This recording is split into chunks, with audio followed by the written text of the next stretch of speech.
तो भाई आज के इस एक्सप्लेनर में हम बात करने वाले हैं एक ऐसे डिजिटल आंदोलन की जिसकी शुरुआत तो एक कथित अपमान से हुई, लेकिन आज उसकी राजनीतिक मांगें आश्चर्यजनक रूप से बेहद गंभीर हैं।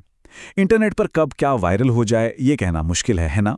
लेकिन जब इंटरनेट के मीम्स और राजनीतिक असंतोष आपस में मिलते हैं तो नतीजे वाकई बहुत दिलचस्प होते हैं। कॉकरोच जनता पार्टी, जिसे शॉर्ट में सीजेपी कहा जा रहा है, बिल्कुल ऐसा ही एक बेहतरीन उदाहरण है। तो चलिए इसके पूरे सफर का गहराई से विश्लेषण करते हैं। आज के इस एक्सप्लेनर को हम मुख्य रूप से 5 हिस्सों में बांटेंगे। शुरुआत में द वायरल बग, फिर बेरोजगारों की आवाज, रिटायरमेंट के बाद के इनामों की अस्वीकृति, सच्ची लैंगिक समानता की मांग, और अंत में समझेंगे कि कैसे व्यंग्य को राजनीतिक असंतोष के रूप में इस्तेमाल किया जा रहा है। चलिए शुरू करते हैं। तो सबसे पहले बात करते हैं हमारे पहले सेक्शन की, द वायरल बग। आखिर इसकी शुरुआत हुई कैसे? देखिए, 15 मई की बात है। एक अदालती सुनवाई चल रही थी जहां भारत के मुख्य न्यायाधीश सूर्यकांत जी ने एक टिप्पणी की। उन्होंने कहा कि कुछ बेरोजगार युवा पत्रकार, आरटीआई कार्यकर्ता या सोशल मीडिया यूजर बन जाते हैं और हर किसी पर हमला करना शुरू कर देते हैं। अब हालांकि बाद में उन्होंने साफ किया कि उनका इरादा युवाओं को नीचा दिखाने का नहीं था, बल्कि वो उन लोगों की बात कर रहे थे जो फर्जी डिग्रियों के साथ प्रोफेशन में आते हैं। लेकिन तब तक तो इंटरनेट अपना काम कर चुका था। इसी एक टिप्पणी ने अनजाने में बोस्टन यूनिवर्सिटी के ग्रेजुएट और पूर्व सोशल मीडिया रणनीतिकार अभिजीत दिपके को कॉकरोच जनता पार्टी बनाने का आइडिया दे दिया। मतलब क्या ही गजब टर्न लिया इस बात ने। और इसका असर देखिए, जरा इस नंबर पर गौर कीजिए। 45,000। सिर्फ 2 दिनों के अंदर सीजेपी की वेबसाइट पर 45,000 रजिस्टर्ड मेंबर जुड़ गए। खुद फाउंडर को भी यकीन नहीं हो रहा था कि ऐसा कुछ हो जाएगा। ये आंकड़ा चीख चीख कर कह रहा है कि ये अब सिर्फ एक इंटरनेट जोक नहीं रह गया था। इसने सच में एक दबी हुई नस को छू लिया था और बहुत सारे लोगों को अपनी बात कहने का एक नया जरिया दे दिया था। यहीं से हम आते हैं अपने दूसरे सेक्शन पर, बेरोजगारों की आवाज। चलिए देखते हैं कि कैसे मीम्स ने यहां जादू किया। अब किसी भी आम राजनीतिक पार्टी में शामिल होने के नियम काफी सीरियस होते हैं, लेकिन सीजेपी ने क्या किया? उन्होंने उन सारे तानों को अपना लिया जो आजकल की युवा पीढ़ी को सुनने पड़ते हैं। इनकी मेंबरशिप की शर्तें सुनिए। आपको बेरोजगार होना चाहिए, चाहे मजबूरी में, अपनी मर्जी से या उसूलों के चलते। आपको शारीरिक रूप से आलसी होना चाहिए, कम से कम 11 घंटे ऑनलाइन रहना जरूरी है, और हाँ, आपको प्रोफेशनली शिकायत या रैंट करना आना चाहिए। जिन शब्दों से युवाओं को अक्सर काकरोच या आलसी कहकर नीचा दिखाया जाता था, पार्टी ने उन्हीं को अपनी आधिकारिक सदस्यता का पैमाना बनाकर पूरा नैरेटिव ही शानदार तरीके से पलट दिया। और ये सटायर इतना हिट हुआ कि आप यकीन नहीं मानेंगे, मुख्य धारा के राजनेता भी सार्वजनिक रूप से इस डिजिटल सेना में शामिल होने का विचार करने लगे। खुद को धर्मनिरपेक्ष, समाजवादी, लोकतांत्रिक और आलसी बताने वाली इस पार्टी ने तृणमूल कांग्रेस के सांसदों कीर्ति आजाद और महुआ मोइत्रा तक का ध्यान अपनी ओर खींच लिया। सोशल मीडिया पर इन नेताओं ने मजाकिया अंदाज में पूछा कि भाई इसमें शामिल होने की क्या योग्यता है, और पार्टी ने भी पूरे स्वैग के साथ उनका स्वागत किया। ये दिखाता है कि कैसे एक मीम आधारित पहल बड़ी राजनीतिक चर्चाओं के केंद्र में भी अपनी जगह बना सकती है। चलिए अब रुख करते हैं हमारे तीसरे और बहुत अहम सेक्शन का, रिटायरमेंट के बाद के इनामों की अस्वीकृति। देखिए, हमारी जो पारंपरिक व्यवस्था है उसमें अक्सर अधिकारियों को रिटायरमेंट के बाद राज्यसभा की सीट जैसे इनाम दिए जाते हैं। इसके ठीक विपरीत सीजेपी के घोषणा पत्र की एक बहुत ही स्पष्ट और गंभीर मांग है।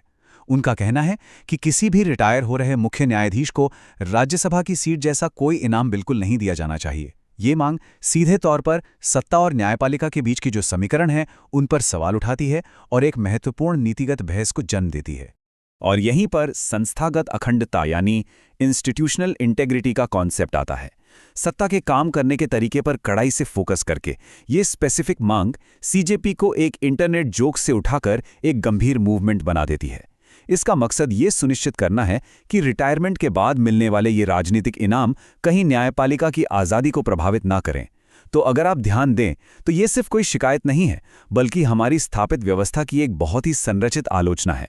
ये साबित करता है कि इस पूरी कॉमेडी के पीछे दरअसल एक बहुत गहरी राजनीतिक समझ छिपी है। अब आगे बढ़ते हैं सेक्शन 4 की तरफ, सच्ची लैंगिक समानता की मांग। ये इनके मैनिफेस्टो का दूसरा सबसे बड़ा पिलर है। जब बात लैंगिक समानता की आती है तो सीजेपी का स्टैंड एकदम क्लियर है। वे मानक 33% आरक्षण वाले आइडिया को सीधे सीधे खारिज करते हैं। उनकी वकालत है कि संसद में महिलाओं के लिए कड़ाई से 50%, जी हाँ, एकदम आधा आधा आरक्षण होना चाहिए। मतलब समानता का मतलब वास्तव में आधा हिस्सा है, उससे कम तो कुछ भी मंजूर नहीं। और इस मांग की एक बहुत ही दिलचस्प बारीकी है जिसे समझना बहुत जरूरी है। ये घोषणा पत्र सिर्फ 50% सीटों की ही बात नहीं कर रहा है। ये मांग करता है कि जितने भी कैबिनेट पद हैं उनमें से भी 50% महिलाओं के लिए रिजर्व होने चाहिए। और सबसे कमाल की बात, ये सब संसद की कुल क्षमता को बढ़ाए बिना होना चाहिए। इसका मतलब समझ रहे हैं आप?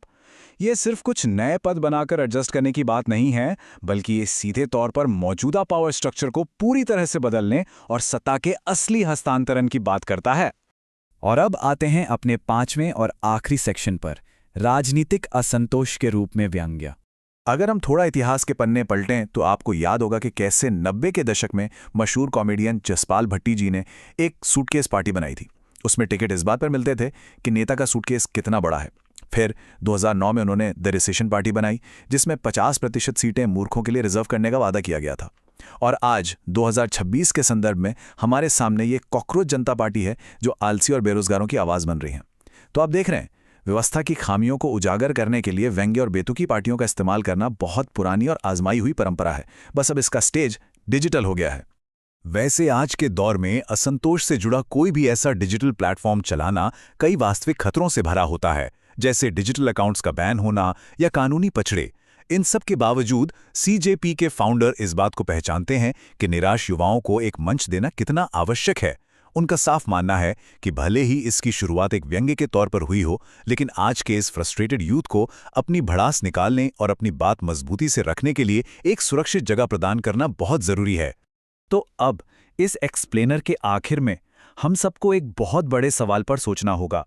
क्या कॉकरोच जनता पार्टी सिर्फ इंटरनेट का एक ऐसा बुलबुला है जो कुछ दिनों में शांति से गायब हो जाएगा, या फिर ये यथास्थिति को चुनौती देने के लिए डिजिटल डेमोक्रेसी का एक बिल्कुल नया और लचीला ब्लूप्रिंट है? खैर, जो भी हो, एक बात तो एकदम पक्की है, जब व्यंग्य का इस्तेमाल इतनी चतुराई से गंभीर नीतिगत मांगों जैसे रिटायरमेंट के बाद के इनामों पर रोक और सच्ची लैंगिक समानता के साथ किया जाता है, तो उसे सिर्फ एक मजाक कहकर नजरअंदाज करना बहुत मुश्किल हो जाता है। तो क्या भविष्य में हमें ऐसे और भी डिजिटल आंदोलन देखने को मिलेंगे जो हमारे राजनीतिक विमर्श को बदल देंगे? सोचिएगा जरूर। इस चर्चा में हमारे साथ जुड़ने के लिए आपका बहुत बहुत शुक्रिया।